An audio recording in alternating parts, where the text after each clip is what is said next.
हमने इलेक्ट्रोस्टैटिक में चार्ज को काफ़ी डिटेल में पढ़ा। हमने बताया कि जो हमारे पास चार्जेस हैं वो बेसिकली दो टाइप्स के होते हैं, एक पॉजिटिव चार्ज और इसके अलावा दूसरा नेगेटिव चार्ज। नेगेटिव चार्ज को हम इलेक्ट्रॉन कहते हैं। अब हमने सिर्फ ये देखना था कि इलेक्ट्रॉन के ऊपर कितना चार्ज होता है। तो इसके लिए आपकी बुक में एक मेथड डिस्कस किया है, that is Millikan's oil droplet method. तो आइए स्टार्ट करते हैं और हम देखते हैं कि कैसे इलेक्ट्रॉन के ऊपर चार्ज को फाइंड किया जाता है। ये हमारे पास मिलिकन ऑयल ड्रॉपलेट मेथड का पूरी की पूरी कंस्ट्रक्शन है।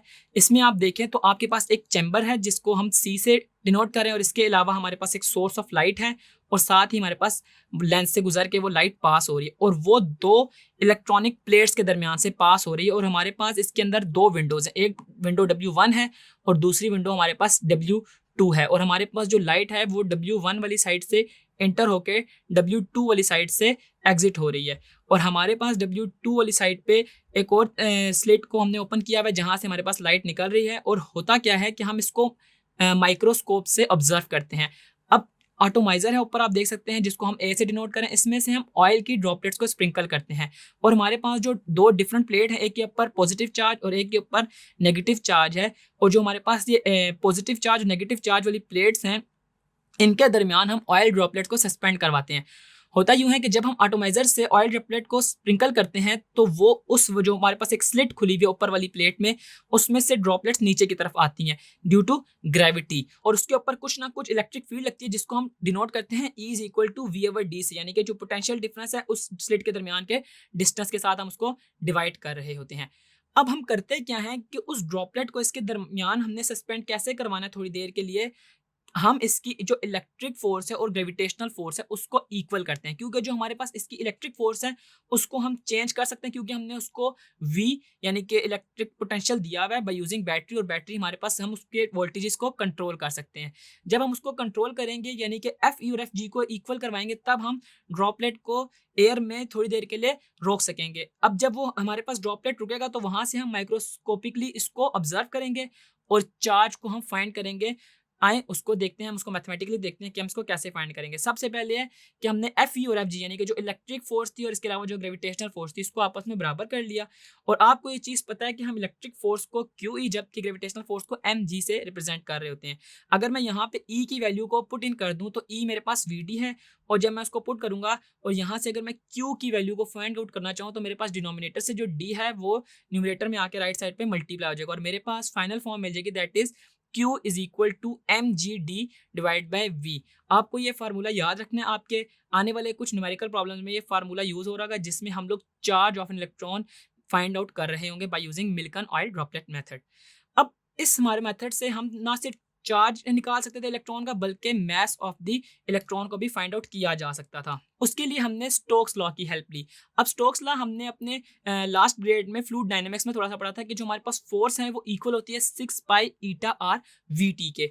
और एक चीज आपको और भी पता है कि जो हमारे पास F है उसको हम mg से भी रिप्रेजेंट करते हैं, यानी कि मैं अगर इधर से ही देखूं तो मैं m को फाइंड आउट कर सकता हूं कि अगर मैं इस g को डिनोमिनेटर में मल्टीप्लाई कर दूं, यानी कि जो m है वो मेरे पास इक्वल होगा 6 पाई ईटा आर VT डिवाइड बाय हमारे पास g के। ठीक है, इसमें सारी की सारी चीजें हमें कांस्टेंट गिवन है और हम लोग m को इजीली फाइंड आउट कर सकते हैं। या इसके अलावा m को हम निकाल सकते हैं एक दूसरे तरीके से, वो है हमारे पास जो डेंसिटी का तरीका है। डेंसिटी हमारे पास होती है मास पर यूनिट वॉल्यूम, यानी कि अगर मैं मास को फाइंड आउट करना चाहूँ तो डेंसिटी इनटू वॉल्यूम। और आपको ये चीज़ पता है कि हमारे पास जो ऑयल ड्रॉपलेट्स है वो स्फेरिकल फॉर्म में, और स्फेरिकल फॉर्म में होने की वजह से हमारे पास जो वॉल्यूम ऑफ द स्फेयर है वो इक्वल होता है 4/3 पाई आर क्यूब के। इसी वजह से मैंने यहाँ पे 4/3 पाई आर क्यूब को डेंसिटी यानी कि रो के साथ मल्टीप्लाई किया तो हमारे पास मास आ गया। यानी कि मेरे पास मास को फाइंड आउट करने के दो तरीके हैं, एक स्टोक्स लॉ और दूसरा हम बाय यूजिंग उसकी डेंसिटी मास फाइंड आउट कर सकते हैं। अब इन दोनों यानी कि चार्ज और मास के फाइंड आउट करने के अलावा हमारे पास मिलिकन ऑयल ड्रॉपलेट मेथड से हम लोग रेडियस ऑफ द ड्रॉपलेट को भी फाइंड आउट कर लेते हैं। और रेडियस ऑफ द ड्रॉपलेट हमसे कैसे निकलेंगे कि हम ये जो दोनों मैंने अभी आपके सामने रिलेशन लिखे हैं, जिसमें हमारे पास एक मास का रिलेशन है 6 पाई ईटा आर VT और g, और दूसरा है 4/3 पाई आर क्यूब इंटू रो। इनको आपस में कंपेयर करेंगे इन दोनों इक्वेशंस को। जब हम इनको कंपेयर करेंगे तो आप देख सकते हैं कि हमारे पास जो राइट साइड पे एक r है वो लेफ्ट साइड पे आके डिवाइड होगा, और मेरे पास r स्क्वायर जो बनेगा वो बनेगा 9 ईटा VT over 2 rho into g। और अगर मैं यहाँ से r को फाइंड आउट करना चाहूँ तो मैं taking under root on both side ले रहा हूँ। जब मिलिकन ने इस एक्सपेरिमेंट को परफॉर्म किया, तो इस एक्सपेरिमेंट को परफॉर्म करते वक्त हमारे पास जो चार्ज की वैल्यू आ रही थी वो बार बार इस इंटीग्रल मल्टीपल के साथ आ रही थी, यानी कि 1.6 इंटू 10⁻⁻19 जो वो मल्टीप्लाई होकर आ रहा था, या हमारे पास सबसे जो मिनिमम आया था वो इतना आया था, यानी कि इसको 2 से मल्टीप्लाई कर ले, यानी कि n इंटू ई। और इसके बाद उन्होंने जो एट लीस्ट जो हमारे पास चार्ज आया था वो आया था 1.6 इंटू 10⁻⁻19, और यही हमारे पास एक इलेक्ट्रॉन का चार्ज कहलाया। तो यूं मिलिकन ने अपने इस एक्सपेरिमेंट से ना सिर्फ चार्ज ऑफ इलेक्ट्रॉन बल्कि मास ऑफ इलेक्ट्रॉन को भी फाइंड आउट किया। तो आए अब एक एग्जांपल से चार्ज ऑफ इलेक्ट्रॉन को फाइंड आउट करते हैं।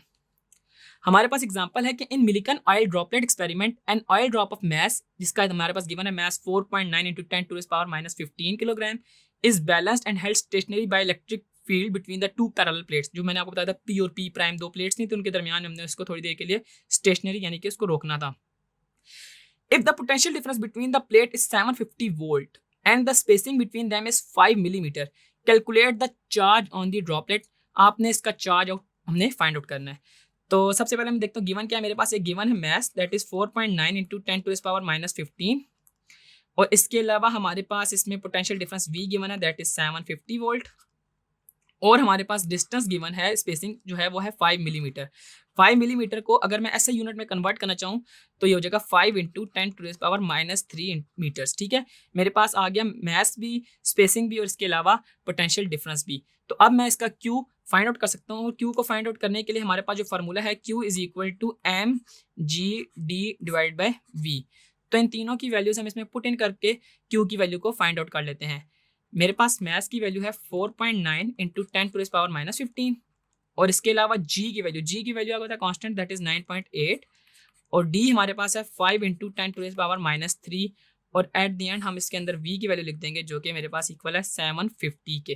तो आए इनकी वैल्यूज़ को हम पुट इन करते हैं अपने कैलकुलेटर में। 4.9 इंटू 10⁻⁻15, और ये मल्टीप्लाई हो रहा है हमारे पास 9.8 से, और ये मल्टीप्लाई हो रहा है मेरे पास 5 इंटू 10⁻³ से, और डिवाइड हो रहा है हमारे पास ये 750 से, और हमारा आंसर आता है 3.2 इंटू 10⁻⁻19।